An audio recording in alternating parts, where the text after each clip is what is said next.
Sí, buenos días, señor consejero. Gracias por su respuesta. Decía usted al final que esa misma noche sacaron un comunicado público informando a la ciudadanía.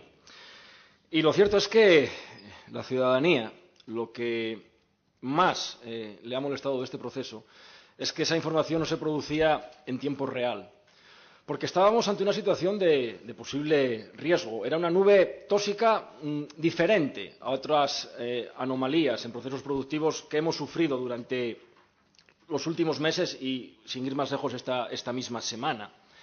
Y se detecta esta nube precisamente porque la ciudadanía, y usted también lo ha dicho en su respuesta, empieza a llamar al 112 preocupada pues por la situación que se encontraba en la ciudad de Avilés, en el centro de la ciudad, ¿no? Con molestias al respirar, con picores en la garganta, con picores también en la piel. Y todo esto, yo creo que todos estos sucesos demuestran, en primer lugar, que los fallos en los procesos productivos de la empresa acarrean también fallos en la propia administración.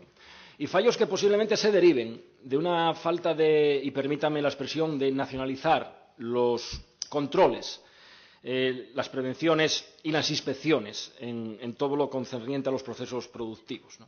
Faltan inspecciones que no detectan averías como los de la sonda aludida. Faltan también, y llevamos mucho tiempo insistiendo con ello, unos sistemas propios públicos de medición en los terrenos de los focos emisores. Y luego, bueno, pues tenemos la situación esta de los informes que, como bien usted dice, está recogido en las autorizaciones ambientales, pero que no deja de ser un poco kafkiano, ¿no? Imagínese usted, y permítame el símil, un restaurante, cualquier restaurante de Asturias, donde se produzca un caso de salmonelosis. No es el cocinero ni el gerente del restaurante el que hace el expediente, ¿no? El Principado tendrá ahí pues unos veterinarios trabajando para determinar por qué se produjo esa salmonelosis. En el caso de la industria, en el caso de este incidente, no está pasando esto y llevamos ya unos cuantos días esperando por ese informe. Incluso ustedes mismos están ya apremiándolos, ¿no? Y la realidad es que también gran parte de este problema nosotros creemos que deriva de una falta de liderazgo de su gobierno, señor Martínez, porque hemos insistido varias veces con ello. Es necesario, a través del diálogo, que ustedes lideren un gran acuerdo con la industria asturiana para mejorar la calidad del aire del centro de Asturias. Somos una fuerza política, no me cansaré de repetirlo, con vocación industrial. Queremos industria en Asturias, es nuestro corazón económico. Una industria que, igual que tiene que cumplir con aquella legislación que corresponde a derechos en materia laboral, tiene que también que cumplir con la legislación en materia medioambiental. Y es posible llegar, nosotros creemos, a ese equilibrio, a ese punto de entendimiento. Y pasa todo ello por el diálogo y pasa por mantener una pauta fija y no trabajar a tirones.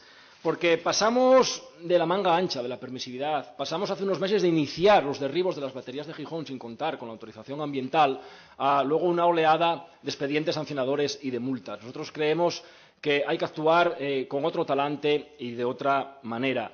Y sabemos, y agradezco hoy que sea usted quien nos da la respuesta, que es un tema transversal, que afecta a varias consejerías de su gobierno, pero tampoco nunca en otras anomalías en procesos productivos habíamos oído lo que la señora consejera nos dijo aquí la semana pasada, ¿no? Que no dependía o no era su competencia, su responsabilidad esta situación. Y lo es, y es responsabilidad de su gobierno, en cuanto las autorizaciones ambientales integrales lo establecen, ¿no?